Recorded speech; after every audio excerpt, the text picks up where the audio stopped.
Hello, and welcome to A Star to Steer Her By, the Star Trek podcast. My name's Jake, and joining me today are... Chris. Ames. And Caitlin. It's KKK Caitlin. Wow, no. Wrong podcast. Don't make this into a KKK thing. Anyway. I'm the only one who was, calm. I feel left out now. You fucked Get up, son. fucking hype. Yeah. Come!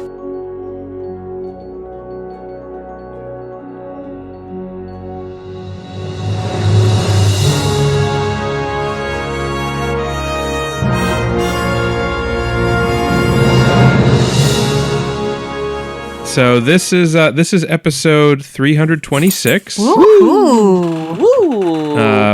And this is Familiar Faces Week on Seriously? Star Trek Enterprise, as we will be covering two episodes of Enterprise, Acquisition and Oasis.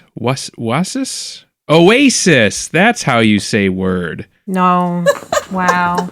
That's how you say word. Come on, you didn't want to make a Wonderwall joke? What the fuck is a Wonderwall? Nobody knows. Fucking no.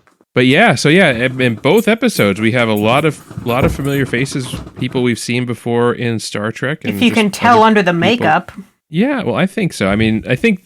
Well, our acquisition stars, which we'll just get out of the way, were we have Krem, who is sort of being played by our old friend Jeff Combs, old Jeffy boy. We have a very familiar face in the Ferengi captain, being played by Ethan Phillips, also known as Neelix. And then a very old familiar face, as in we have seen him in TOS.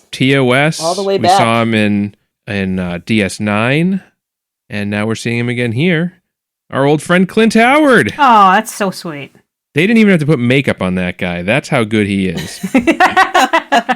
He showed up prepared. And then we just have also there some other Ferengi who must have felt very shitty while filming this episode with As everybody's like, old three people. friend. Oh, yeah, so good to see you. Star Trek royalty and Bob. This guy. Well, what I love, too, because the listeners can't see this, Ames gives us notes in the Zoom chat to read off of. And for Acquisition, literally, like Krem, played by Jeffrey Combs, Muck, Clint Howard, Ulyss, Ethan Phillips, Grish, another Ferengi pirate. Well, I also figure we're not going to call them by their actual names once in this show. I know, but it's like when Sam Rockwell comes out at the end of Galaxy Quest, and they're like, another crewmate! Yes. That's what happens. See, that's the thing. That's what happens to the actor that plays Mayweather at every Star Trek convention. Oh, no. Guys, I have got a situation. All right, I we gotta can get this dog pause. out of the room. We can Be right pause back. while you dog. So anyway, heading into the synopsis of Acquisition. So we open the All right. episode. We are on a Ferengi ship. Well, first we see the outside, and we see Enterprise is kind of listing in space, looks a little adrift, and they're approached by a little ship, tough little ship. It turns out it's Not a that Ferengi tough. ship. Very fragile little ship.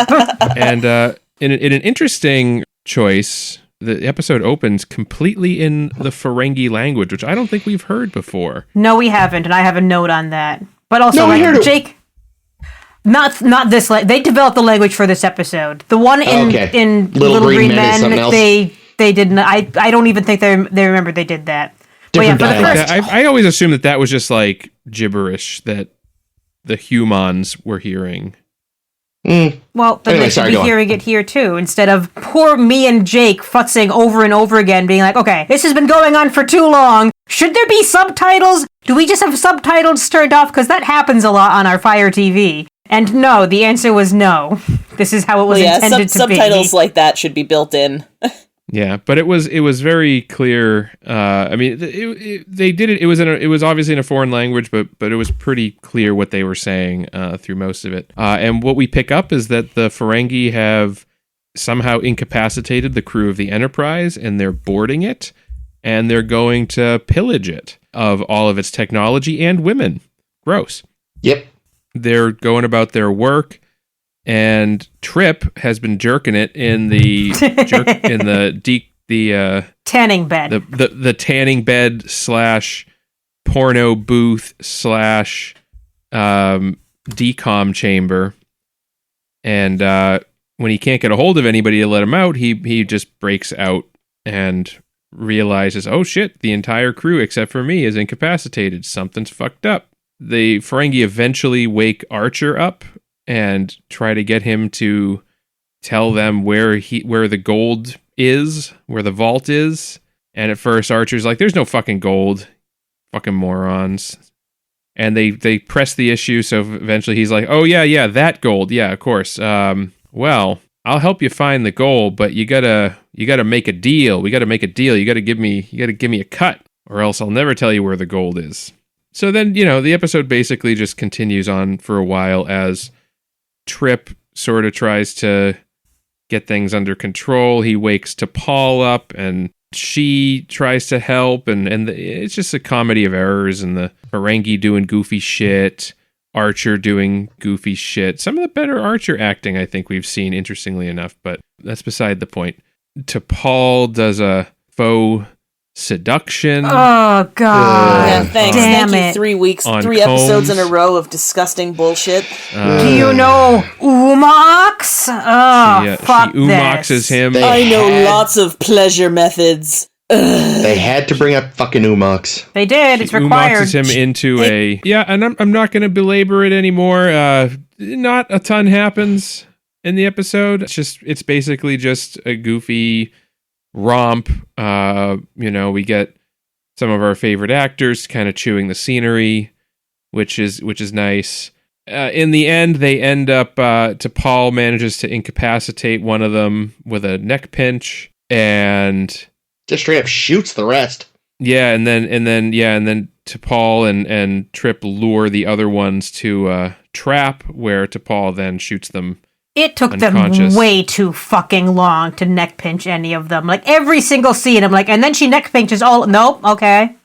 We're just still going. She didn't even have to touch a lobe. She could have just gone straight for the neck pinch. Yup. Yes. Oh, you want me to touch your... You're done. Anyway, so yeah, that's it. And for some reason at the end, they let the Ferengi go. Why? Without even learning who they are.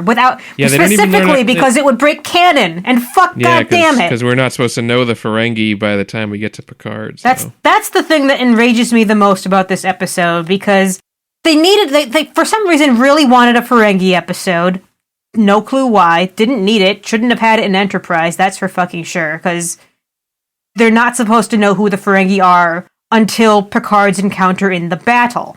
And yet, we are doing so much encountering the Ferengi. Like, I knew going into this episode that eventually, like, oh yeah, in Enterprise we see the Ferengi, but we never learn who they are. So I thought there would be, like, an enigmatic presence, or maybe only one person interacts with them and doesn't get their name. But no, like, by the end, everyone else has woken up. We're having them empty their shuttle back into the Enterprise. Everyone is talking to these guys, and yet evidently we never took down what their species is.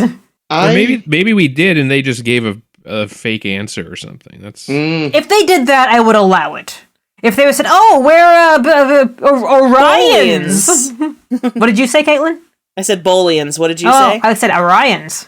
Oh, nice. But it just doesn't make this is bad prequel. Bad prequel. Look, I'm a big fan of the Ferengi. Oh, we know. But I'm also just like, guys, this doesn't actually make sense. No. It's dumb to have them show up, but somehow no one knows who they are. Brandon Braga has a great quote. Listen to this quote first. Braga says, "There's no excuse for the Ferengi. No excuse. That was an act of desperation. I hated it." Yeah.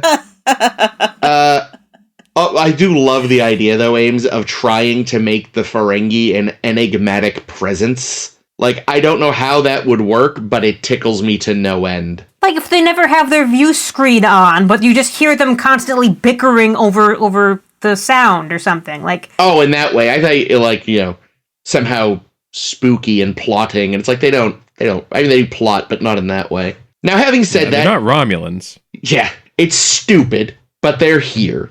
damn. Could have done without the Umoks, because I always... Yeah, I can always do without the Yeah, although I enjoy the Ferengi, I fucking hate Umoks. Well, and it's just, like, the fact that they keep hammering home those jokes, I think that's, the problem is that it always feels really, really gross sexually. And I think, like, when this came out, 22 years ago, I think certainly the young men who were watching the show probably wouldn't have given it a second thought, because I don't think that was really part of the zeitgeist yet. But, 22 years ago, we might have gone, gross, ha ha ha. Oh, and it's but now we know T'Pol better. again. Yeah. Yet again, we're doing something gross with T'Pol. At least he That's her job. She is the sexy lamp. At least he kind of sort of got some minor, deeply minor comeuppance by getting neck pinched. Yeah, but on the other So hand, minor. then he takes over the ship and, is in charge. Oh, he immediately pilots it into a sun by accident. Here's No hoping. way.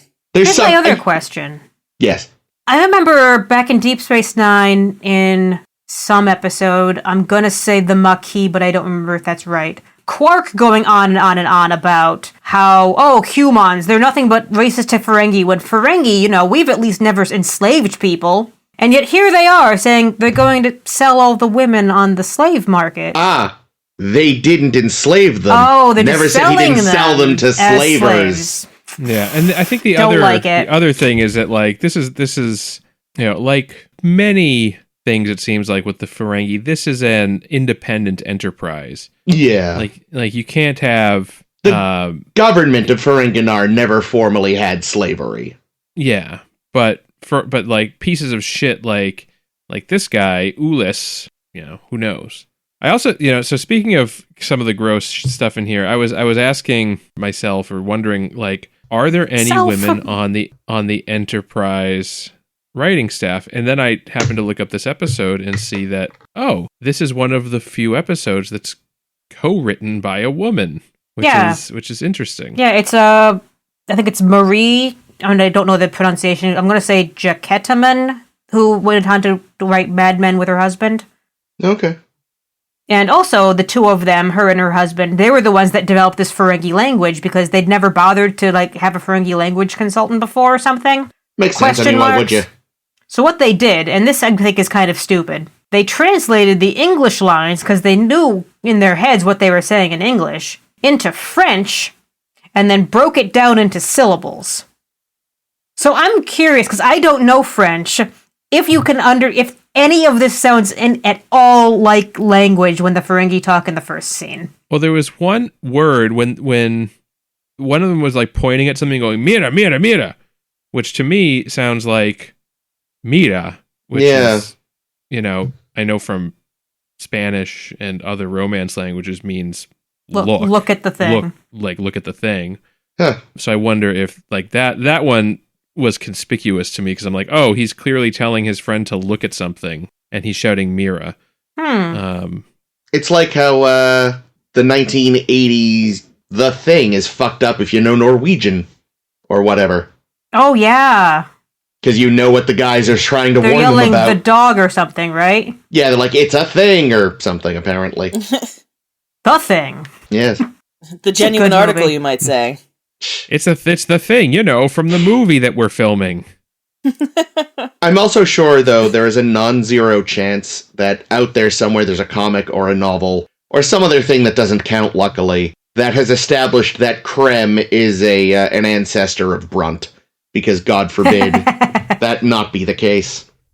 I was actually kind of wondering if they reused any or all of Brunt's prosthetics, because he didn't look exactly like Brunt, obviously, but if they already had stuff made for Jeffrey Combs, I feel like he looked pretty different. They may have reused the I thought teeth, that too. but- I thought the same, because I thought he was very distinct. I mean, the acting was him being Rom a little bit. So I'd be more curious if his character is an ancestor of Rom.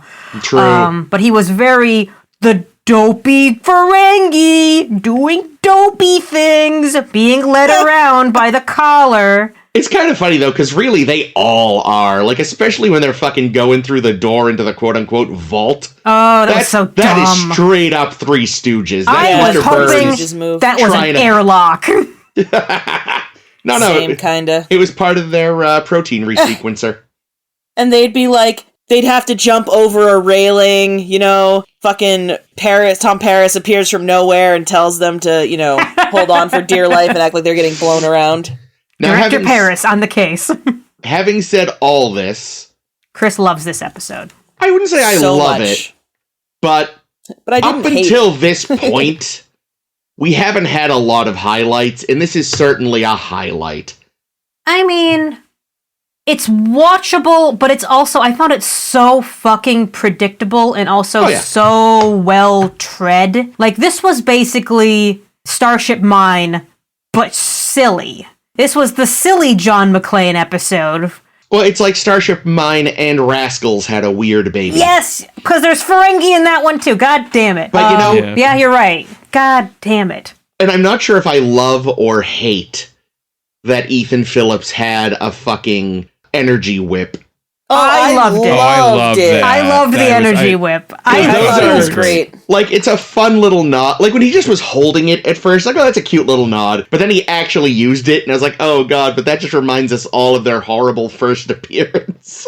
No, I celebrated seeing the whip again. Yeah, I mean, but see, that's the thing. Like, that's like a... That's like a Lower Decks joke, you know. Like if they had Ferengi in Lower Decks, they would have whips. They have they have that in one of the Ferengi episodes. I know, because it's something that it's a wink to fans to be like, oh, remember this. But it's one of their better winks to fans that isn't, look, we're going to use our electric whips now. Prepare for us to use the electric whips. Let's tell you everything about the electric whips for the next 5 minutes and not actually have a joke. We're just going to show you electric whips.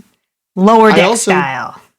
I also would love to know how many times people tripped on or caused Ethan Phillips to trip. Because there's one shot where you can see that his coat is far too long for him and drags a good, foot and a half behind him. Mm. And especially in that, it's the scene where they're all kind of bunched together because they're going to the vault with Archer, or the vault. And, there is a point where, Clint Howard or someone nearly steps on it, and I was like, oh, that happened constantly. Yeah. So, I don't think this is a fantastic episode. I think this episode it's pretty well written from just, the dialogue and the interactions. I think mostly this episode is saved by the performances of both the Ferengi cast and the 3 Enterprise cast that are featured. I thought they all did really well. Yeah, they were clearly having fun. Yeah. I did wonder how much it annoyed Ames, especially, that Archer had the Ferengi figured out after about 5 minutes of talking to them. Mm-hmm. Whereas a whole report on Klingons and he still didn't get it. Oh, I didn't think of that. See, my thought every single scene was, here's an opportunity to take them down. Nope, you're not gonna. We're gonna stretch this out for the full episode. Yeah. Okay, god damn it. Oh, here's another opportunity. No, you're just gonna talk to him again. You're gonna foment the distrust like we do, which we do in all these separated from their comrades scenes do. There were multiple points in the episode where Archer could have very easily incapacitated Jeffrey Combs. Yeah. Even the scene, so there's a scene where they're in the shuttle bay I can't remember where they are. They're somewhere, and Archer sees Trip and realizes, oh, Trip's up and free. So then, he creates this ruse to get Jeffrey Combs to go get him a sandwich. Yeah. Which was funny. But then it's not, hey, Trip, hide, and then when Jeffrey Combs comes back, hit him over the, bonk bonk on the head. It's go figure out a solution. And it's like, well, see, that's actually one of the things that really distracted me this episode was he said, I've got a plan, but you'll need help. Except they never get back together. So there was no plan. No, there wasn't actually a plan. Archer couldn't tell him the plan. And also, there's a lot of that was convenient moments, T'Pol being able to snag those tricorders to like you said, foment distrust. Was like, what if they didn't just have shit lying around? What was the next step to Paul? Yeah, I was confused why she did that, because she wasn't around for any of the building distrust moments. It's just logical to build distrust. It doesn't make a lot of sense. Well, it's logical to neck pinch those fuckers. God fucking damn it, Paul. Moron. Yeah, and I mean, don't get me wrong, television often relies on, well, that was convenient, but when it's that obvious, you're kind of like, Too convenient. Yeah. Another thing that, again, it's what's the idiot ball? That's like a term, yeah. How would you define the idiot ball? It's I've heard the term. Maybe Chris has a better definition, but mine is like when characters don't do the obvious thing that a normal person would do, and they just do things that are plot related, like to advance the plot that the writers want to do. Basically, yeah. People refer to it as someone is holding the idiot ball this episode or this scene or this week. Which you basically are doing something stupid because otherwise the plot's not going to work. Yeah, otherwise this episode will be 5 minutes long, and we can't have that. And like, it's very clear that in this episode, Archer, T'Pol, and Trip are all holding the idiot ball. Yeah, like I would have preferred a Starship Mine with maybe competent pirates, not Ferengi, because then we don't run up against this whole, we can't name the Ferengi, but the audience has to know who they are and no one else can because it'll break canon. And then to see them do some of the aforementioned Die Hard shit. And that could have been exciting. I don't care if we saw it already. It's a good, solid concept. Yeah. Is it possible that they literally used the Ferengi because they already had shitloads of prosthetics? No, I think it was all fan wankery. I'm certain it was so the audience would recognize, because, Enterprise isn't really terribly popular and will never be, to say like, oh, look, guys, a thing you remember? Look! With actors you like! What does it take? Watch it! Better writing? Ames is getting sassy. I like it. Yeah, something, like, they make it a point to be like, I've checked every weapons locker on the ship and I cannot find a weapon. And it's like, Trip, you're a fucking engineer. MacGyver some shit. Yes, please! Not even that, but just like at the very least, that there is one with a gun who is isolated. One of the many times he's talking to Archer, just sneak up behind him with a fucking pipe. That's a weapon. He can't find a weapon. When he's stuffing his face with a goddamn sandwich, hit him with something, It just, or like I remember we saw in one of the Voyager episodes, Jonas comes up behind Neelix, and we think, is that a tiny, tiny phaser? No, it's an engineering tool that that had like a tiny little blowtorch or some shit. Plasma welder or something. Anything can be a weapon. Yeah. It just doesn't make a ton of sense. Including a lot of Neelix's food. Yeah, sorry, Captain. I couldn't find the exact phaser that I like, so I can't help you. I also, why did he break into some random crewman's room to steal his uniform instead of just going to his room? Yeah, maybe there's too many Ferengi on the way. There's 3 of them in a clump and one with Archer. Yeah. Yeah, again, though, like, I'm not defending this episode in that it was, like, really well constructed. Not at all. But I enjoyed it because, again, I think that the performances elevate it if you can kind of ignore the idiot ball issue. It's so hard. It's too hard for me to ignore the idiot ball issue. But yeah, it's not as bad as some of the more enraging episodes. So it has Profit that. And Lace. It's no fun. Dear Doctor either. Yeah. Oh yeah. Of Enterprise. Yeah, I thought you meant Good Trek. It's fun. I was just meaning of Enterprise.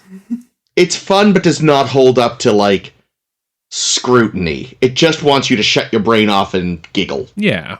And in that regard, yeah, but it's not like here's the thing. It's not a good episode. But it's still going to make Chris's top 3 list. I mean, it's honestly, probably going to make all of our top 3 lists. It's a very low bar to clear. The bar is so low. There's been one episode that's been any good so far. And you're also the toughest, I think, to crack. But yeah, I mean, I'm the easiest nut to crack, and I don't really think there's been a lot of great stuff happening here. So, if this does make my list, I'm going to be kind of sad about it. Like, this shouldn't be Because again, take it out of Enterprise and put it up against good Ferengi episodes from DS9, and it's not on the list of good episodes. Put it up against bad Ferengi episodes from Deep Space Nine, and you're still like, eh. Yeah. Yeah, I mean, this is kind of in the same... It's kind of a similar tone to, and thematically similar in ways to The Magnificent Ferengi. But that's a good episode. It's a better episode. I don't know how far I'd go there, it's structured better. Yeah. And we get to watch What's-His-Nuts walk into a wall. Oh, poor Kevon. But yeah, a group of Ferengi doing silly things in a group. The perfect mate. And Jeffrey Combs is there. So, yeah. Oh, you know what else I didn't need was when they finally tell one of the Ferengis, oh yeah, we're humans. Humans! And I'm like, ugh. Alright, that's where this came from. Didn't need that origin story. Menshara class! Hey! Well, it does make sense, though. Like, at least for human beings, they say that our ability to, like, form new syllables, like, pretty much dries up and goes away by the time we're 5 years old or something. So, if Hugh and Min are not part of their language, it could be a similar thing, you know? Yeah, but then the rest of the time they're speaking perfect English. I know. I was just trying to give the benefit of the doubt. Yeah. No, I get it. Like, yeah, it could. Yeah, exactly. There's certain plenty of examples on Earth of like weird, like words getting mangled in different accents or dialects. See the whole world looking at us. Nuclear vessels. Also, I was very concerned for Porthos when they put him in that box, because he would suffocate in that box. Yeah, that wasn't nice. He's a space dog. He'll be fine. Oh, a space dog. Schrodinger's Porthos. I liked it, even though it was kind of a dumb joke, but I like that one of the Ferengi was like, I don't know, look at his ears. Maybe he's a higher life form. Just because they were huge ears. It's like, you dumb bastard. Cute dog. Yeah. What did you guys think when we briefly got to see that they were wearing very colorful socks? It seemed, it's like, that tracks. Yeah, I don't know. On brand. I groaned. Well, but wait a minute, though. Is that kind of like making all of the people from Han Solo's home planet, roguish, like, smuggling types? Because they're all snappy dressers, or they're all garishly draped. That's I just always feel like between, like, if you look at Quark and then you look at Rom. Now, granted, Rom doesn't have as much money probably as Quark by a long shot. So, and maybe it isn't his, priority to dress nicely. But I feel like Brunt and Quark dress beautifully, and everybody else maybe doesn't as much. So, well, I think you kind of hit the nail on the head. It would probably be something you do if you can to show off the fact that you can. Are we still talking about socks? We're just talking about clothes in general. Oh, okay. See, really, that makes sense. Most people can afford a nice pair of socks. Those weren't a nice pair of socks. Those were socks you could buy at Target, and that's what I was very distracted by. It's like, these are very generic Target socks. But I don't know if it's so much about the niceness of the clothes, like the quality of the clothes, but the garishness, the self-expression element of they looked like they were for children. I gotta ask though, and this Ferengi children, maybe not. Ferenginar is a pretty gnarly, gross gray place. Maybe they do like to. Maybe that's the only color they have in their life is wearing fancy, colorful socks. And also, we've yet to see Ferengi children. There is a non-zero chance they are tadpoles until they're like 18. I hate it. Huh? I allow it. Even Nog, how old was Rom when we met, or Nog when we met him? He was a teenager. So, okay. Yeah, they're definitely mammals. But he wasn't 18. Okay? He was in, like, high school. Yeah, I don't know. Alexander is 2, and he's 12 feet tall. I'm just saying, there's a non-zero chance Ferengi have a tadpole phase. Because they seem very frog-like. We've never seen a pregnant Ferengi. It's just amazing to imagine, like, a tadpole, but with big fucking Ferengi ears on the side. I want someone to draw that. Wow, neat. Also, we've never seen a pregnant Ferengi because the woman would be naked, and they can't show that on TV. True. Let's see. So we don't really know when Rom's first wife left. Yeah. I had always assumed it was like, here's your kid, bye. Yeah, because they did mention there was a marriage contract. Yeah, so. it was like a contract that he just wanted to, and as soon as the contract was fulfilled, she pieced. Yeah. No. So I did have another question though related to that. Like, obviously now it's very, very easy to get like whimsical socks everywhere. It's like a whole thing. Was it as easy 20 years ago? Like, I remember when I was a kid, I feel like or even a teenager at this point, like, I don't know, you could get white socks or black socks or overpriced silk socks. These socks were clearly from the children's department, so yes. I mean, but that's because they had to fit on Clint Howard's feet. Fun fact, they were actually from his Baylock costume. He just kept them all year. Still fit. You know, I remember socks when I was a kid. White socks often had a red and or blue and or yellow stripe. Yes, at the top. At the top. You don't Sometimes see that all three. so much anymore. Yeah. No. I think it was a holdover from like, I don't know. We're talking about you socks. could tell the size or what? No, it was just a thing. It was just a style thing. Oh. Yeah. White socks with stripes at the top. Yeah, it was I just had a bunch. Me too. Wasn't that like an Adidas thing? I don't know. Or an Asics thing? I feel like there was a certain brand of sports sock that had that going on. It's I possible. don't know. I had them as a kid, so, and I certainly wasn't. I think they were just like probably Fruit of the Loom or something. Yeah, but do we have anything else on this, or should we move on to Oasis? Yeah, I have one more prop I need to yell at, and that's Names. when the Ferengi are bopping around. I think they were in Med Bay. And Trip is watching them from the camera. One of the things they do is they go to the trash can, and it's just a very obvious trash can with the foot-activated lid, like you can buy at any fucking Target. A lot of Target shopping You're just this upset week. that the set dressers used an off-the-shelf trash can. I was upset that it was something that was incredibly recognizable that I've owned myself. But that's the thing that they're doing. I've noticed on Enterprise is they're peppering in. I don't think this was peppered. I think this was all they could find. Well, no, because they could certainly have made a space age looking trash can if they wanted, but I think they deliberately are making things. Are you sure they had the budget for that, Jake? I'm sure they had the budget. They have the money. Here's the thing: if they had, it would have looked like a fucking Discman. So I'm glad they didn't. I mean, it's why like the TV screens are just regular computer monitors, which at the time, flat screen monitors like that would have been seen as like very fancy. Yeah, futuristic. They were fucking expensive. But I remember I had my first job in tech in 2004. 2004. What kind of socks did you have? I don't remember. All from the Target Children's Department. And like every desk had a flat screen monitor on it, and like that I was like, oh my god, I've made it.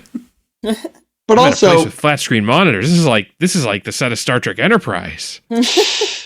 but also, I feel like there are times where, like, really at the end of the day, how futuristic can a trash can get? And like, sometimes, it should be a tube on the wall that it vanishes into. Maybe, but like, there are moments where you're just over-egging the pudding and you wind up with, well, we want it to be futuristic, so here's a green plastic symbol. Yeah, exactly. Yeah, that's the truth. Yeah, because if they had made that's the thing. I think you're right, Chris. I think the trash can is an item that has basically been perfected. Yeah. And like anything new that they're doing to the trash can isn't really improving it.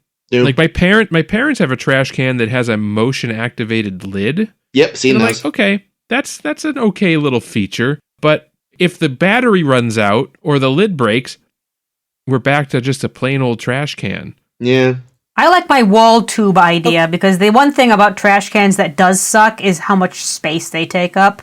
Yeah. Which I can imagine in Med Bay being a pain in the ass when you're trying to do something and constantly tripping over a trash can. But you know what that means, though? There's literally at least one crew member on the ship who walks around with a janitorial cart and empties those things and has to lift the cart up over all of those thresholds that the Ferengi had the little ramps for. Where did they get the ramps? Did they have them? They're just ready for that. Oh, smart. Yeah. I think I wouldn't be surprised if those were something that was also just like the Enterprise should probably have a bunch of those for when they need to drag shit over those thresholds, because those are not easy. No, maybe they have hover carts.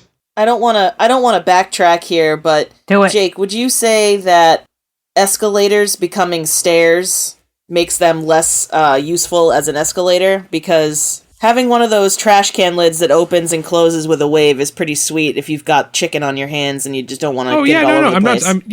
I think that's great, but I guess my point is there's not that much you can do like to make a futuristic trash can other than making it a like, I know by the time we get to TNG and we have replicators, it sounds like people pretty much just put their trash in the replicator and it evaporates or something. It sucks it away. Yeah. But in Enterprise time, you still need, unless you have like a network of tubes. I want a network of tubes.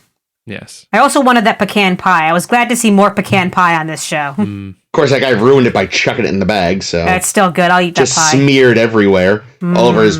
Whatever that was he got out of Med Bay from that little freezer. I assume that was some sort of gross thing. I like that they had to put Hoshi on the call sheet.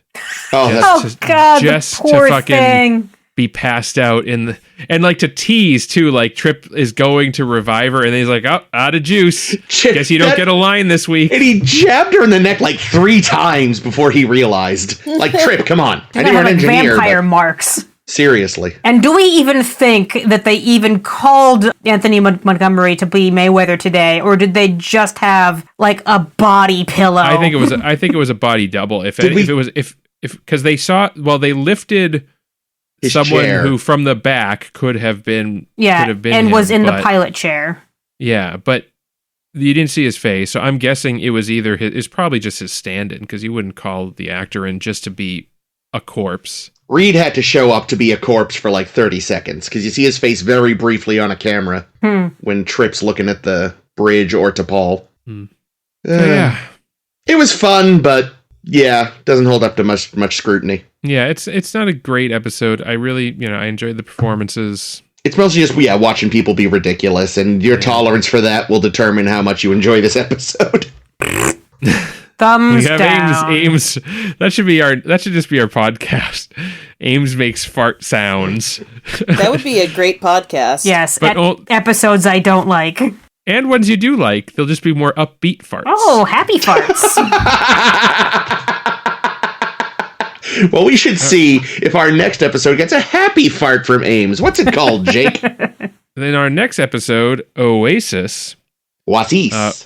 We get some more familiar faces here. So we open the episode. We're hosting a guest, television's Tom Bergeron from America's Hollywood Funniest Home Videos. Yeah, Hollywood Squares. Did he do Hollywood Squares too? He did. And he's from like Andover or something. He's from somewhere in Massachusetts. Famous. I don't think he's really an actor. I think he's mostly a host, like a game show. But you have to get there somehow, right? Like, I'm thinking of like, let's look at the other Family Feud. Actually, I have no idea where Ray Combs came from, but like, Richard Dawson was an actor, Louis Anderson was an actor, John Hurley was an actor. Steve Harvey he was kind of like a famous comedy MC / he was a comedian. Yeah. So I feel like you got to start somewhere. I don't think I also don't think this was Tom Bergeron's start either. No, definitely not. Like he was, I think he was already doing stuff. But some people he was probably like, my guess is like he was a Star Trek fan and was like, "Ooh, I want to be on Star Trek." His makeup looked great. Which network was this on? UPN. Were they the ones who were doing Hollywood Squares? Like, it would be interesting if it was another like random like, let's get The Rock on here kind of thing, where it was like, what other talent do we have? But it could just be that he was a Star Trek fan. I don't know. Yeah. Who knows? But anyway, he's there and he's playing some kind of guy, like a trader guy. They're trying to buy shit off of him, make deals. And then he's like, well, I could tell you the location of this crashed ship that's got all kinds of great shit on it, but it's also haunted. And they're like, yeah, all right. I ain't afraid of no ghosts. It's full of dilithium and ghosts. So they buy the location of this ship from Damar, Tom Bergeron's character, yet So another annoying. Damar, and they find this ship, and they bring Mayweather on the away team. Holy And shit! he's there for like the first 5 or 10 minutes of the episode, And then you has, never see him again. like three or four lines at least. He's doing great. But they go down to this thing, down to the ship, and as we're wandering around, is it Trip? Is Trip the one that sees the girl first? I can't remember. T'Pol sees a shape first. Yeah, but they go into like this. They're in the ship and they go into this room that has like In the a plant garden room. in it. Yeah. And they're like, this didn't show up on the scans. Cass's room. there's a dampening field, and then we see a girl. I think is it Trip? I can't remember. I'm pretty sure it's Trip. I think you're right. So we come across this girl who is the same actress that plays the Borg Queen in Picard. Rest in peace. Yeah, who died recently. Oh God, that's right. Oh, Yeah, she was so good. she was great. Wait, She sorry, was who? young. The Liana. the girl, the pretty girl in the episode. Trip's No girlfriend. shit, I didn't know that. She's the actress that died recently who played the Borg Queen. I had no idea that was the same woman. Wow. Yeah. So we follow her and we find that there's a whole bunch of people on this supposedly abandoned ship, including Constable Odo. It was so great, guys. Yeah, so so we good. see our favorite Rene Auberjonois. I guess he's the only Rene Auberjonois, but he's also my favorite one. He's also my least favorite one. So Weird, take that what Jake. you will. Anyway, yeah, Rene Auberjonois is here. He is playing character Ezral, according to my notes here, who's the chief engineer of this ship. And they're like, yeah, our ship crashed down here a couple years ago, but we've been making the best of it, and we could use your help fixing her up. So Trip's like, yeah, I'll help you fix. I'll clean your pipes. I'll clean your thing. I'll polish your knob. I'll kiss Do this the whole lady. thing. Yeah, and he's big. He's hard crushing on Liana here. So that's what we do. But back on Enterprise, they're kind of looking at this crashed ship, and they're like, this story that they said that they only crashed a couple of years ago, it doesn't really check out, because Reed's like, they said they were in a battle, but it doesn't. There's no scorch marks. There's no evidence of a battle, and I know battle. And then they're like, looking at the Hubitawat, it looks like they've actually been there for like 20-something years.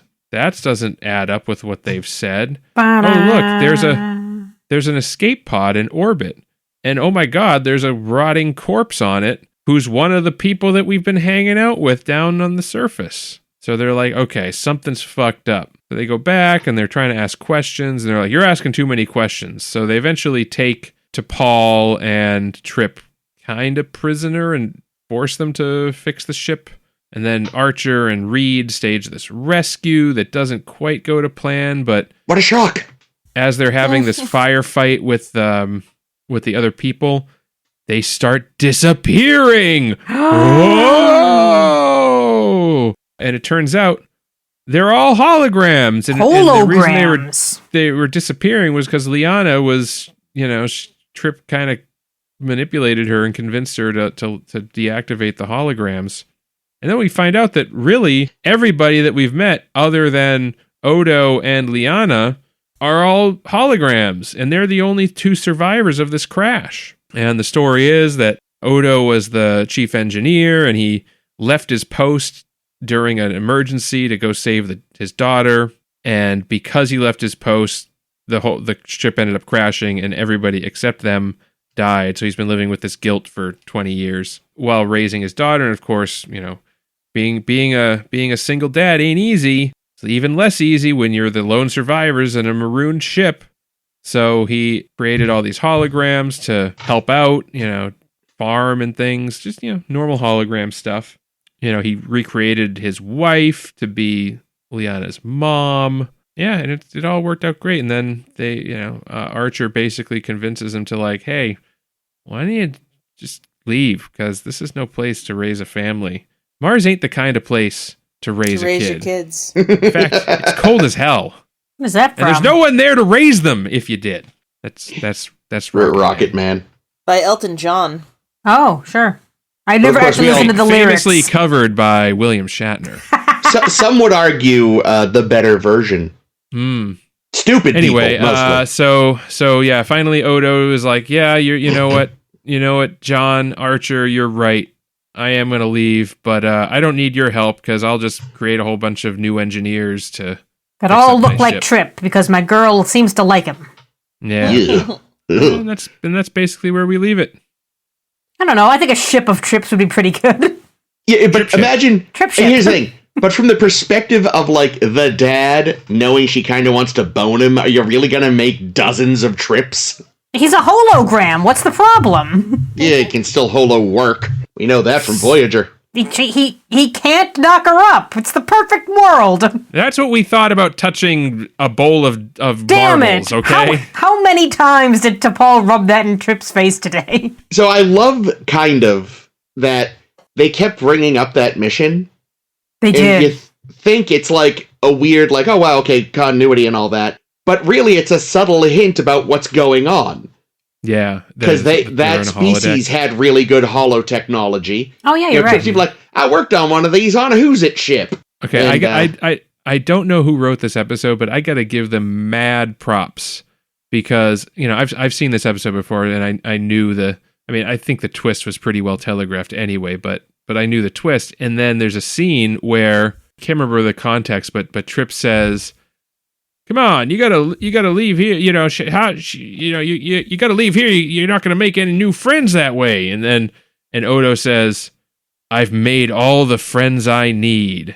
Nah, And I literally thought made 'em. that's a great line. That's a great line. But if you that's know the twist. obviously a lie because Odo needs Quark. Mm. Yeah, that was the other thing of this episode. Like the other massive hint for this episode is that we've got Rene Auberjonois here, and where he's in a world full of holograms who are just people who learn to live as holograms. It's just shadow play again. And Rene Auberjonois, like they've asked him, like, "Oh yeah, what was that like?" And he's like, "Well, I can't do a good Odo voice. Maybe Jay can repeat this for me." There it is. There's only so many ideas out there, so you were bound to run into one again, and it's a good one, so it's fine. I'll just do shadow play again. That's the thing. It was like, it's one thing to kind of have this story again, but to actually literally have one of the same actors in it.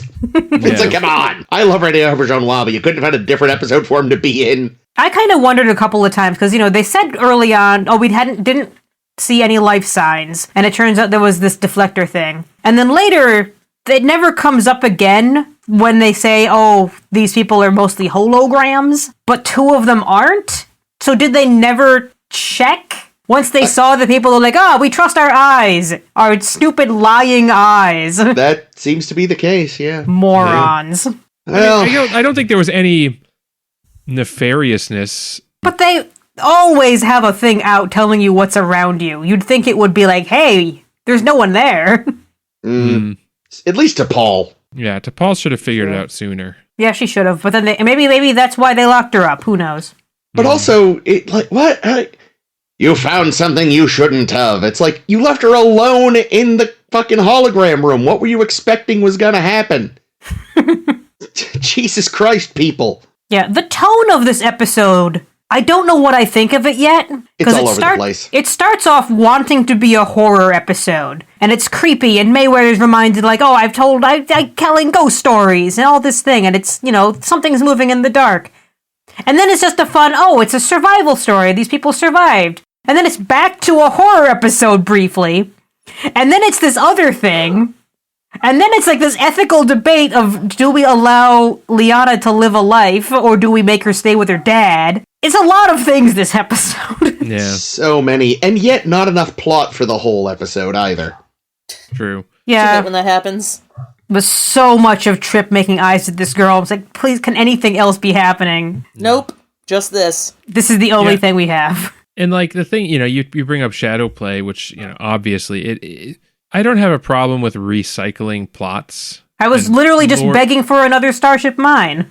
Yeah, and like Lord knows Star Trek has a long history of recycled plots. Like But Shakespeare. This just to me felt very lazy because, Shadow Play's a pretty decent episode. Oh yeah, we like that one. And like to even just having the ship of holograms like they couldn't have thought of something new to do with it other than like the guy protecting his daughter angle, which is which we've also seen before. Yeah. Yeah, I mean, and that's basically the plot of Shadowplay, although turned out the daughter, well, it was like the granddaughter, and she was also a hologram. But yeah, or Requiem for Methuselah with fucking Flint there and his Flint and his Robo Girl. Yeah, I mean, like, I starting to feel like Enterprise is doing a lot of paint by numbers. Oh, God, yeah. And it's just like, there's no original ideas in the show, and it's just it's like they were doing Star Trek out of obligation. Oh, wow. Not because they had anything that they needed to say or wanted to say. And I think that's the for me anyway, so far, I think that's the biggest disappointment and the biggest letdown of Enterprise is that it's not that it's poorly written, because it is, but it's not.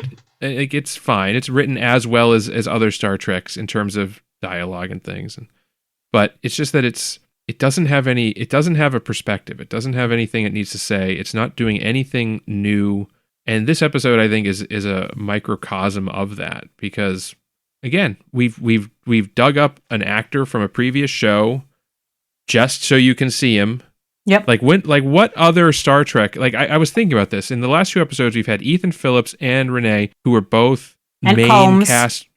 Well, I'm thinking of them like main. Okay. like main, opening titles, cast members of other series, and I feel like that's kind of strange. Like you bring you have like recurring guest actors like Combs, like that's one thing, but these are iconic. Like this would be like if you had Patrick Stewart show up as not Picard's ancestor, right? Like have him show up as like some the Bolian trader is here. Like paint his head blue. Picard. He'd make a great Bolian. True. But it is Mott the barber. Like I think normally when a major actor shows up in another series, it's as that same character. Or like at a stretch, and foreshadowing for later, I guess, Jonathan Frakes showing up as transporter clone Tom Riker in DS9, but that's still Riker. Yeah. So and that was exactly that, and that was a callback to another episode too. Yeah, that was an established character he played. When it would be like Noonien Sung. Oh wait. Oh no. God damn it. Yeah. But again, like that's also not established characters, but the established concept that the fucking Soong family line is all clones. Yeah, they're all Brent Spiner. That was already established within TNG, so it's acceptable. Good. But yeah, even like, when fucking Takei showed up in Voyager, it was as Sulu. It's why the Michael Dorn appearance in Star Trek 6 is a little like they had to make it clear that it was a Worf's ancestor, because they knew, okay, we really like Michael Dorn. He plays a great Klingon. I'd love to put him in this movie that's going to have a lot of Klingons, but if we put him in there, everyone's going to be like, why is Worf there? Oh, we'll just make it like Worf's ancestor, some other guy also named Worf. But even then, too, it's also like a 3-minute cameo, not major part of the film. Yeah. And I'm not complaining. Like, I like these actors. I like that we saw Ethan Phillips. I like that we see Rene here. Yeah, I think another actor with the role that Ezra would have not been very compelling. It's who it is. It's a great James Cromwell role as well. Yeah, he would have. Yep, he'd have nailed it. But again, he's now Zephyr you could James Cromwell's appeared as a bunch of different characters in Star Trek, but by this point he is Zefram Cochrane. He's appeared as Zefram Cochrane in Enterprise already. So yeah, like he's kind of he's ascended into now it would be weird. Whereas previously he was one of those recurring guest actors. But yeah, and I like the performance here. I like the character. Yeah, but it is just so weird. It reeks of desperation, and it just shows how creatively bankrupt. Yeah, I almost want to blame the being a prequel thing, but the thing is, like, there is so much interesting story to mine in a pre-Federation world. Yeah. And, I think we'll get some more later. Like, I don't know all the upcoming episodes terribly well. But right now, it's like, we want to see what people are like when there aren't these rules. And like in the last episode, we just let the Ferengi go. No comeuppance, no Federation to ask, no brig to throw them in. Just so long, you learned your lesson, bye. And in this one, it's like, oh, we're just out here tooling around. We have no reason to be here. We're just exploring. And I don't think we're learning anything new. Mm-hmm. We're only learning things that we, the audience, knows from other shows.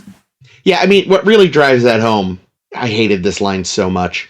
What you gonna do next? Make a holographic doctor? Yeah. I don't know I've seen who several wrote that, of those. but I want them to be hurt. See, the only way that would have been funny, and it would have even been more eye-rolly, is if Ezreal was played by Bob Picardo. No. Like that. That would be awful. It was like it had big Admiral from the Future energy, that line. Yep. Except there's something charming about how stupid Admiral from the Future is. I love Admiral from the Future. That's still my favorite line in all of Star Trek. It's up there. I want a T-shirt. I want something. I'm a little crushed in a way that it's not a bigger deal. That it just seems to be an us thing. Yeah, I think you got to start making some shit posts about. We it do. We really should make it a thing. Can we make one of those like inspirational posters? Oh my god, that's inspirational perfect. like image macros that people put. That I think would it's be a very great. good idea. No one can tell you what can happen tomorrow. Not even Admiral from the Future. Native American proverb. No. Whoa.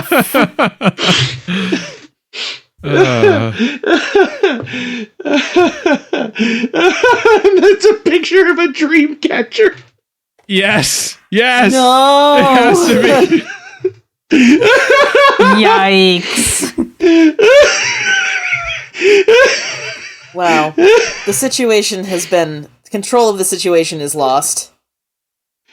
I have a great note here, and that's when Trip stood up Lyanna for lunch, and she had to go eat with Phlox. Jake and I commented that Phlox definitely ate her lunch. Oh, yeah. Oh, abso-fucking-lutely. That's why she had to be in a room alone to actually get some fucking vanilla ice cream into her. Fucking Phlox. Yeah, Phlox was just happy to have someone to dine with that wasn't annoyed. That was nice, actually. We didn't really see Phlox this week. We saw him unconscious from the back Thank at God. one point. I was so happy he was unconscious. And he was only mentioned this week, so... No, he showed up. He showed up to be. Oh, smug about the corpse. That's right. Yeah. Well, I guess you won't be needing my services. Well, actually, your job on this ship is to perform autopsies and shit. So, yeah, we could use your service. Find out how long ago this guy died, why don't you? Ugh, never mind. I take it back. He was there. He's Dick. a fucking asshole. He's always an asshole. Fuck Phlox, man. I don't get why people like Phlox. People love Phlox. He's I awful. don't get it. People love all kinds of terrible things. That's true. That's true. I try not to. You know what the biggest dwell crime on it. is? You know what the biggest crime of Star Trek is? People love Phlox and hate Neelix. What's up with that? Yeah, but a lot of people also love Neelix. I feel like Neelix gets more hate than love. That's because of... Well, I was going to say it's because of how he looks, but I guess Phlox isn't exactly... Then again, at the end of the day, I think combined, Neelix gets more reactions overall than Phlox, because most people just don't bother with Enterprise. That's true. That's true. I I haven't so. seen Phlox's disgusting hairy feet yet either, so... To be totally fair, early season Neelix, jealous Neelix, he's was the worst. pretty The shit. worst. So, But he's not Maybe- as bad maybe as we- all the time Phlox. but well, we don't know yet, right? Because we're And he still never in fucking season smiles like that. Like we don't know. Maybe Phlox will grow on us. I we think could one- we could No, be coming back to this in a couple of months and say, we were wrong about Phlox. Possibly, because I do know... Caitlyn's ready for another character development arc of her own, so if I wind up liking Phlox, Yeah, because I've been re-listening to some of our past episodes and, coming up with ideas for our character spotlights. TBD. Stay tuned. And throughout TNG and Deep Space Nine, You guys rag on Neelix constantly, and we haven't even gotten to Voyager yet. And every time I'm like, you guys hold on, there's going to be some good Voyager, there's going to be some great Neelix moments, so don't judge yet until you've watched the show. And I feel like that's also the fandom, because it's also just in the zeitgeist that you're supposed to hate Neelix, because that's what everyone else does. I'll be the first to admit, we were bandwagon hating on Neelix, for sure. Me too. 100%. Me too. We learned our lesson. Yeah, so I'm trying to Meanwhile, he showed up in that super short trek, and I, screamed and was so happy. Yeah, so while I want to keep the open mind with Phlox as well, so far, not a fan. Yeah. That genocidal monster. I was like, why does he care about it being someone's final resting place? I feel like he's one of those people that just thinks, once you're dead, you're meat, whatever. Like a Klingon. Yeah. Ugh. Yeah, this is the fucking guy who convinced Archer to let a genocide happen. This guy, this is where you draw the line at opening a fucking casket? I don't know what you intend to prove, Captain. He would be a terrible vampire hunter. You know what it is? Since Archer was promised ghosts at the top of the story, he needed to see a ghost. Jinkies. You know what? We're going back to this. We're going back to the horror part of the episode. Yeah. Yeah, and, the fact that they started to kind of feature Mayweather in this episode in the first couple, 10 minutes, first act pretty much, I guess, is by the end of the first act, he's gone. But Yep, again. Not to be heard what a from. fucking tease, right? Yep. At first I'm like, oh wow, they made an explicit point, when they're leaving the bridge to go down to the planet, Archer's like, you're driving. It's like, oh, they made it a point to be including Mayweather on this thing, so he's going to play into this episode significantly. No. He should have been the one crushing on Liana. Yeah. No. Why not? Because this is fucking Star Trek Enterprise, and only Trip can get his dick wet. That's the law. I mean, I'm not against it. Trip is a handsome man, but...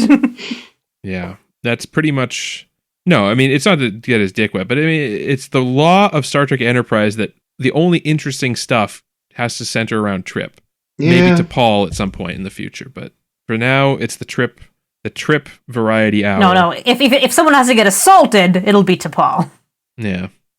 But yeah. Yeah, and I like Connor Trinneer, I like the character of Trip. I just wish that they would have featured other characters more. Yeah, spread the love. Yeah, because so the previous episode, Acquisition, Trip story.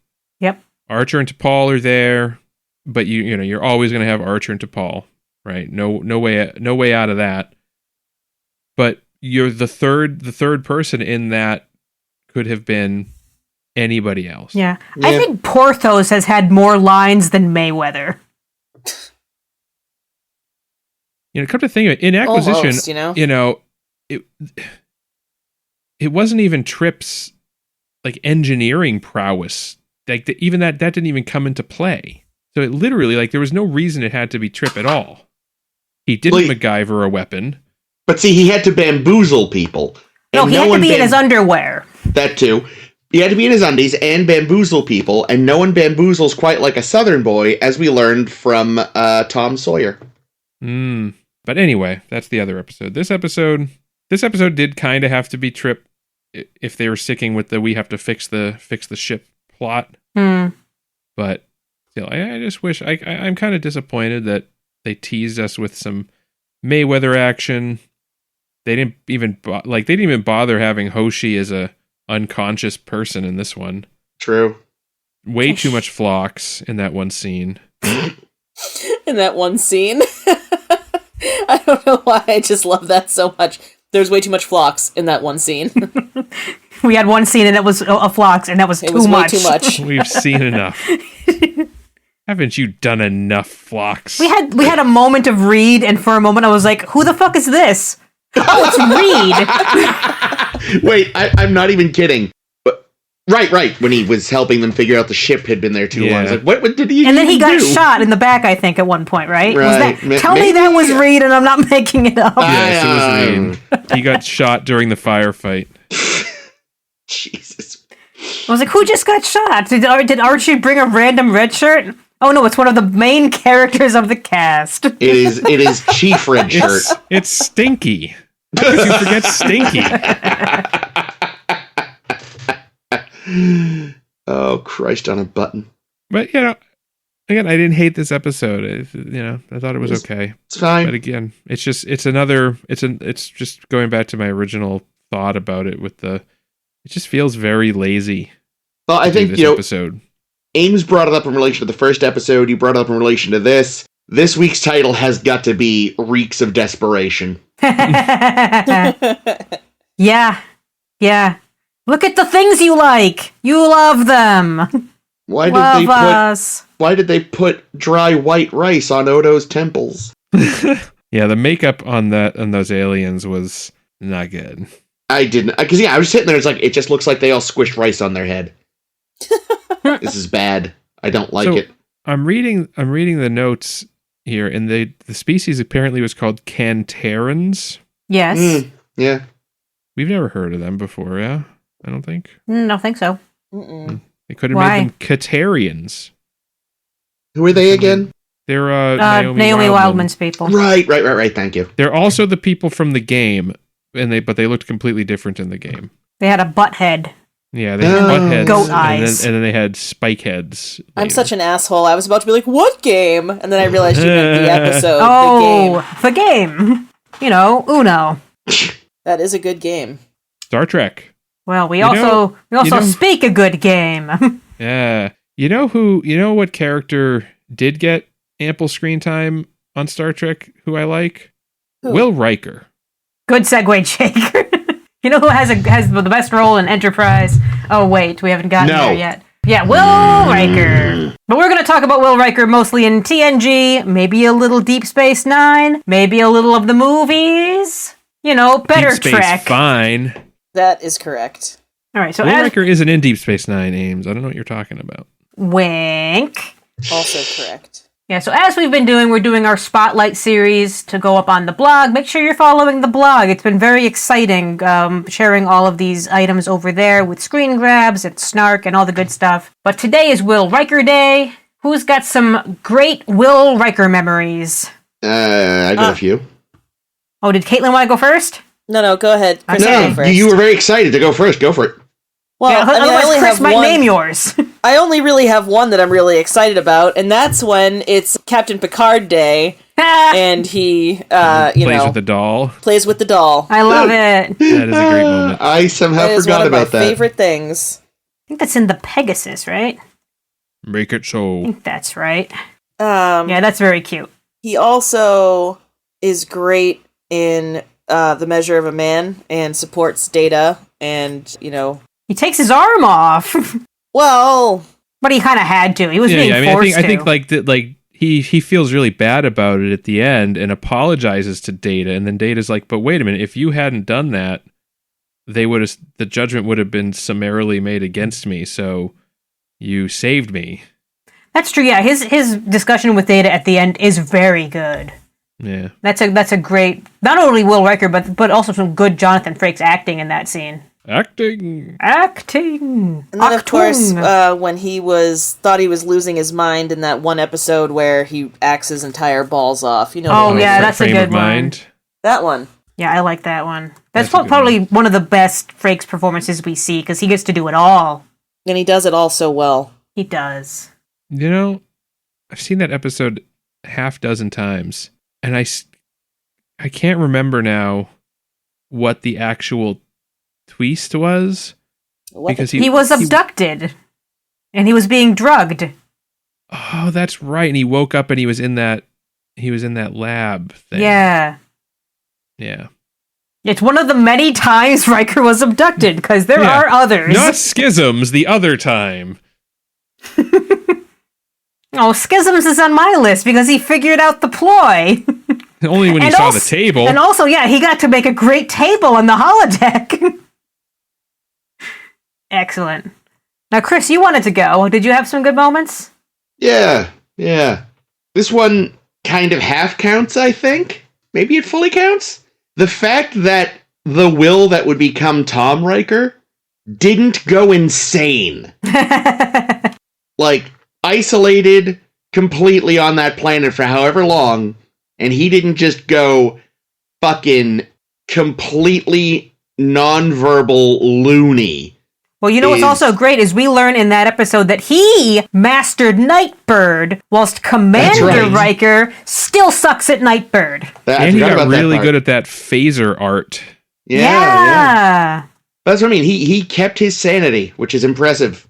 Well, he only kept his sanity because of the hope of reuniting with Imzadi. Oh, I love that. Whatever it takes. You know, most people would have gone batfuck. I'd have gone crazy within a month. We all saw you during the coronavirus pandemic, Chris. No, that was great. That was perfect for me. I had just enough social contact via the internet for my, like, he didn't even have that. He didn't have, like, he could have made himself a hologram. Yeah. Then in Matter of Honor, going toe-to-toe with the Klingons. Oh, yeah, that's a good one. Making them I didn't think of that one. Kind of a cool dude. And then risking his entire career in The Outcast. Yes. Fuck you, Prime Directive. You're wrong. This person deserves to be who she wants to be. That's good.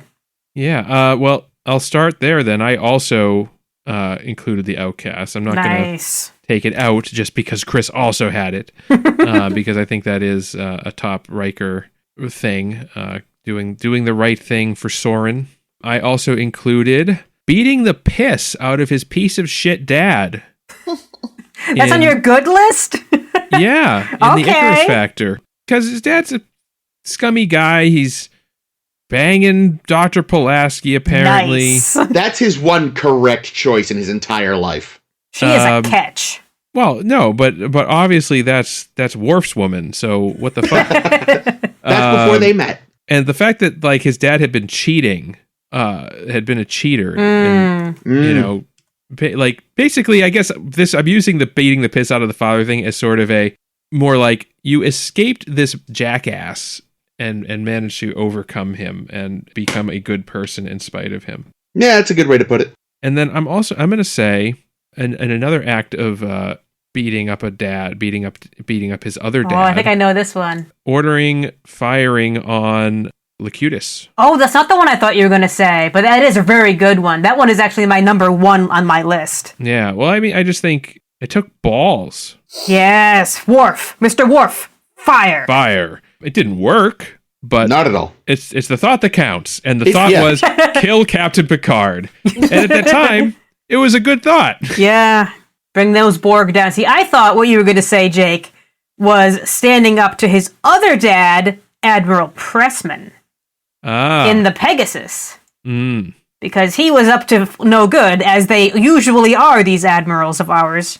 So bad. I debated including that one on my. Well, I got you because that's my number 2, right underneath Best of Both Worlds, because that's such a good one. And the other one I'll give you guys is a cute little one, and that was the bond that he made with Barash in Future Imperfect. Oh yeah. His kind of quasi son. You mean Jean-Luc? Yeah, Jean-Luc, or Ethan, I think, or however many other identities this kid came up with for fun because he's so lonely.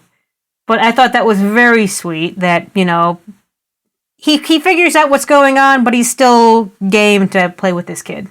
Man, another My Friends Are All Pretend episode. Right, true. And I'm going to give an honorable mention to eating bugs in Conspiracy. Yeah. What a champ. I'm a little surprised none of us said banging the nurse in First Contact. The episode. In some ways, that's hard. Not a good moment. It's more of a bad moment. That's hard to be a good, or because, you know, I'm pretty sure Prime Directive there's got to be something in there about banging the locals. I think she banged him, so. Unless it's on one of your naughty Riker moments list. Well, I don't think she was going to take no for an answer, that's for sure. I think my big bad Riker moment. Big bad Riker. Are those fucking scrambled eggs he tried to pass off as an omelet. Yes! That is fucking wonderful. Asshole. That Thank piece you. of shit. The thing is, like, I legitimately can't really remember a lot of, like, really bad... Like, I mean, you guys know. Stuff leaves my mind as soon as it happens, more or less. Like, I actually was thinking about him banging the nurse as being one of the kind of shitty things, because, you know, it's questionable. That's true. I feel like he also kind of gets sucked into it on, what the fuck is that all-lady planet? Oh my God, Angel One. Angel One, yeah. I feel That's a bad I don't remember moment. specifics, but I feel like he was just a smarmy, like, let me show you ladies how it's done. Is that right? I don't even remember. Yeah, no, you are trash. absolutely right. Like, he should not have banged that woman. Yeah, he just basically, like, Riker's worst moments. It's funny because I think people tend to, like, associate, like, Captain Kirk as, like, fucking everybody, but I think Riker really does a lot more banging than anyone else in this show. He does the most banging. I bet you if we did like a full analysis of every time somebody in Star Trek bangs.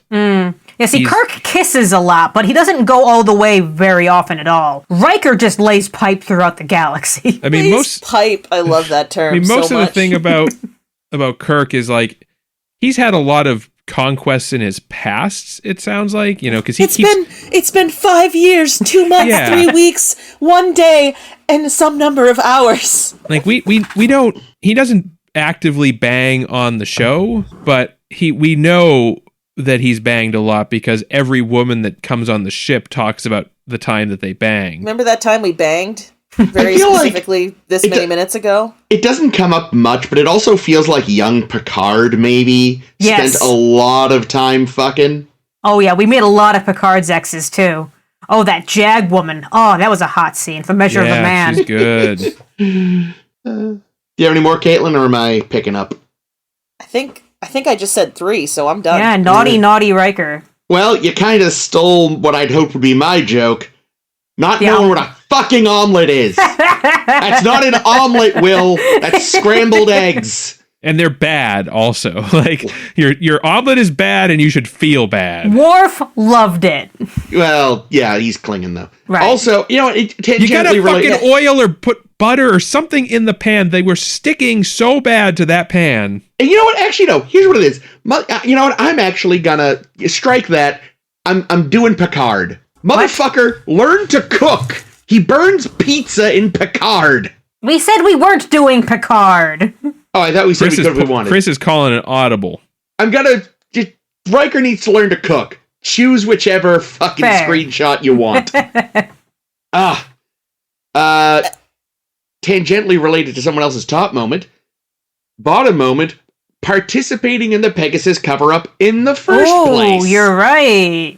Yeah, like a little brown noser. You stood up to Dad 20 years later. When he was there. When you have a good comeback, like a minute after you say something and the moment's gone. Yeah. That's like this, except 20 years have gone by. And also you violated a massive treaty.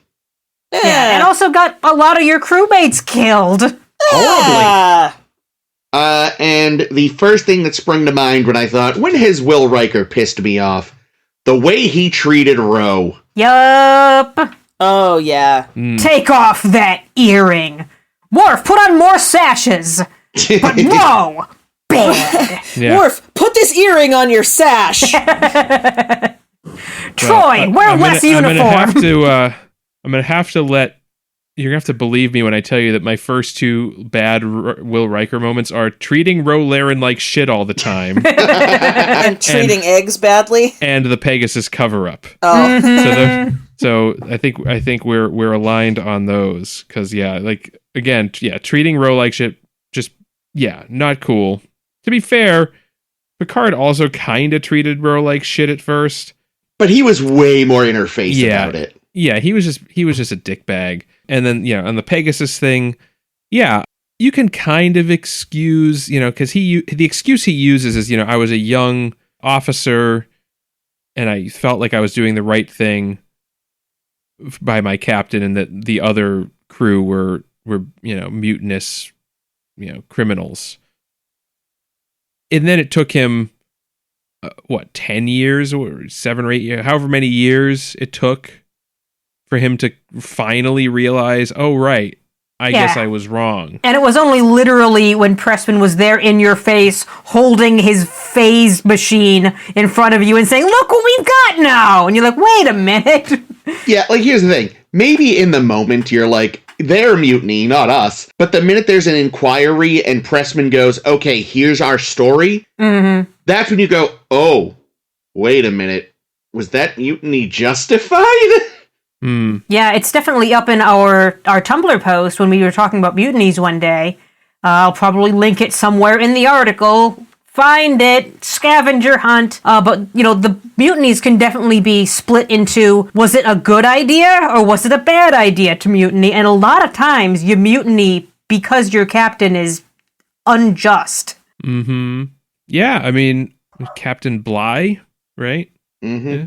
Anyway, my final item on the bad will is being openly insubordinate towards Captain Jellicoe. I had that one too. I'm glad you did. Yeah, no, it's fair. Captain Jellicoe, like I know he rubbed a lot of people the wrong way. He had his own he rubbed way me of the doing right things.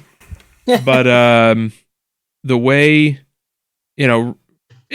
Jellicoe even lays into him at one point and tells him, "I don't think you're a particularly good first officer. Take that." I mean, that's the thing. right. I feel like, I feel like we even said at the time, like, I am someone who thinks Jellicoe's an idiot, but I also think Will reacted completely the wrong way to him. Yeah, like, this is your captain. He gives you an order. You do the order. You don't whine and whine and whine and whine. What the fuck, Will? You're being a dick. Yeah, and if you genuinely think the man's unfit for command, there are channels and procedures. Yeah. You know what I kind of think it is I think Jellicoe was there to challenge Riker's capabilities. Picard, I don't think, ever challenges Riker's capabilities because Picard knew from day one what kind of man Riker was. And that was because, he requested him specifically because I think the story from Encounter at Farpoint was he knew Riker wouldn't let his captain go on a dangerous away mission or something. Yeah. And Picard saw that and said, this guy knows how it goes. I want him on my crew. I already know exactly what kind of man he is. Jellicoe strides in, doesn't know any of this. He's just here to deal with Cardassians. So he's here to challenge Riker, and Riker failed. Failed the challenge. Was that your 3, Jake? Did we get 3 from you? Yep. We did. Wow, I have a lot of overlap with you guys. All 3 of my tops have been said already, so I'm going to go down into the dregs of my list and see what else I came up with. Wait. Was omelets on there? Omelets was number 8. Nice. But my top 3 were Ensign Ro, Angel 1, and being a bitch to Jellicoe. Let's see what else is on this list, because I tried to put them in an order just in case they got eaten up. Oh, here's a good one. Getting all jealous of Wyatt when he learned Troy was engaged to him in Haven.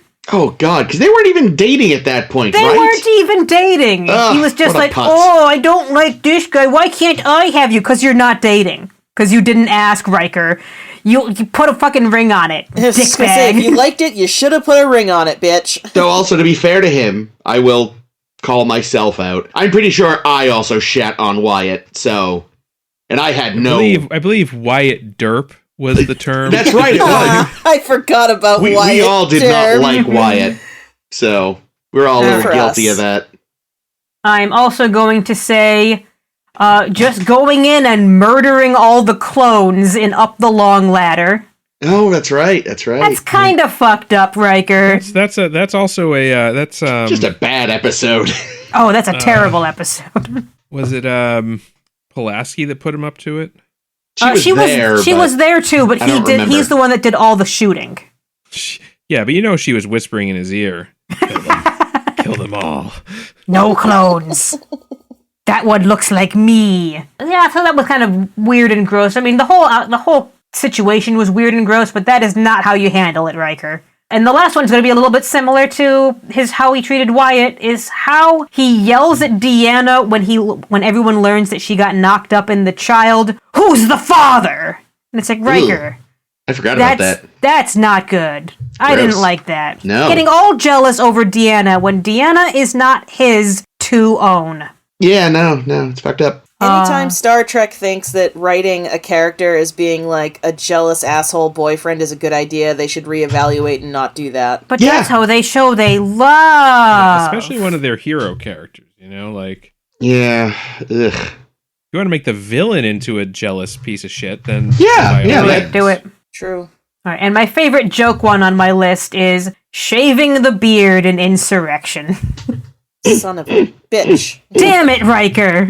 I We don't love think he the looked beard. bad in Insurrection. Is not having a beard in the first season on your list as well, and I just missed it? Because Growing the beard should have been on the good list. that's true. Shit. He does actually, he says he does still look all right without it. Some people who have facial hair all the time and they take it off, you're like, oh, put it back. It's like, oh no, he's still, yeah. Oh, well. I'm taking us out. Well. Take us out. This has been A Star to Steer Her By, episode 326. Wow. Thank you very much for Wow. joining us. As always, follow us on your preferred podcasting application. We're on Facebook, SoundCloud, Tumblr, most importantly, I think at this point. That's where most of our stuff is. Next week, we are looking at Detained and Vox Solo, everyone's favorite forgotten smuggler cousin. And next week, we will be continuing our character retrospective with Commander Data. Oh, it's going to be a good week. Yes. Oh man, how are we even going to pick?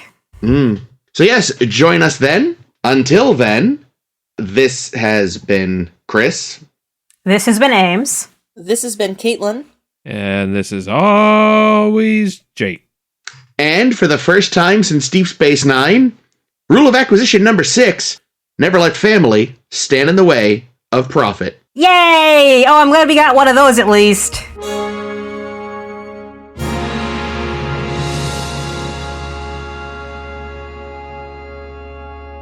Are you sending us pictures of omelets, Caitlin? Yes, that's an omelet I made. Ooh! I sent it because we were talking about his fucked up eggs. And I Oh, was sorry, like, I didn't click over in time. No, that's okay. I wasn't going to interrupt to like bring attention to it. I just figured, y'all would see it in your own time. But yeah, I made that omelet tonight. It was my first successful omelet. Well Looks done. good. What's in Thank it? you. Goat cheese. Oh, I like goat There cheese. you go. Well, I was gonna put in veggie sausage too, but so the first time I tried to make an omelet the other day and it failed. It became scrambled eggs, so I am sympathetic to Riker's problem. But what happened was I didn't make sure that the skillet was heated up appropriately. So, because it really needs to firm up like the second it hits. Yeah, Pretty yeah, much. yeah. And then you just kind of slosh it around to finish it off, and I didn't get that. So today it firmed up faster than I expected, so I didn't have time to put the sausage into it, so it was just goat cheese. Really chunky goat cheese. And me being like, Yeah, it's trying to flip honestly the eggs. it's honestly best with sausage. Just preheat it and have it ready to go. Oh, the sausage was preheated and ready to go, but I hadn't cut it. The only thing is I had not cut it. Okay. And I didn't want to just slap it in because they're like third size hockey pucks, the Yeah. veggie sausages, so. Sure. Yum. Well, I'm Anyway. still going to give Riker shit for it because that wasn't his first omelet, so he should have known it wasn't an omelet. It was by omelet 2, you should have it figured out. No, just kidding. At the very Or least, at least call it scrambled eggs. at the Or very at least, least, like, don't tell your friends, like, oh yeah, I make great omelets, Yeah, and then serve them a pile of shit. Like, exactly. Oh. Say don't brag about it if you can't make them well.